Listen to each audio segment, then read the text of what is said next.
When people think of distress, they typically think of rundown properties like you see on home flipping shows on TV. In general, distressed assets are typically situations where the seller or lender, for whatever reason, either needs the capital from within the asset or needs a liability removed. Hi everybody, Coburn Sheppick here from Dovetail Investment Group. In this video, we will be talking about where distress can be found in commercial real estate. Distress can look differently in every case and can range from physical distress, like rundown properties, to defaulted subordinate equity in a skyscraper in Manhattan, although this does not occur as often. Distress can be found in four main areas of a real estate deal. First is the debt. 60% of all distress in a real estate deal can be found within the debt side of the capital structure. We all know the term over-leveraged. This didn't just occur during 2008. This happens more than we think.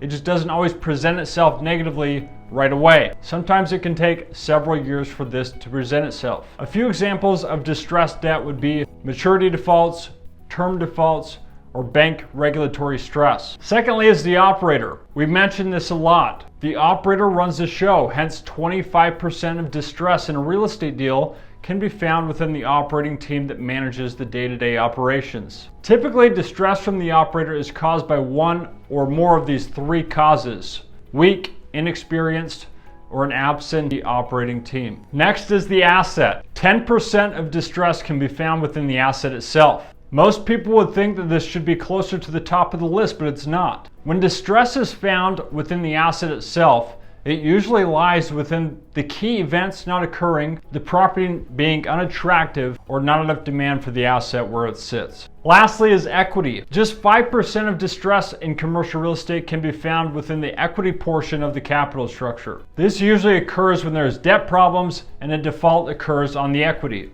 Or in the case of issues with a weak operator, limited partners potentially looking to get out of their position. In conclusion, these are the four main categories where distress is found in commercial real estate. Although you could dig deeper into subcategories, looking at the macro picture can help investors understand where the risks exist and the opportunities lie. When it comes to where distress is found, most people have it all wrong. The asset where only 10% of distress is found is usually what many would consider to be where the most distress is found. The reason it's only 10% is that with a properly formed capital structure and a stronger operator, bad real estate deals can actually go good. But on the other hand, with a weak operator and an over-leveraged capital stack, good real estate deals can go bad. If you're interested in learning more about our upcoming investment opportunities, I invite you to join our waitlist, dovetailig.com. Thank you.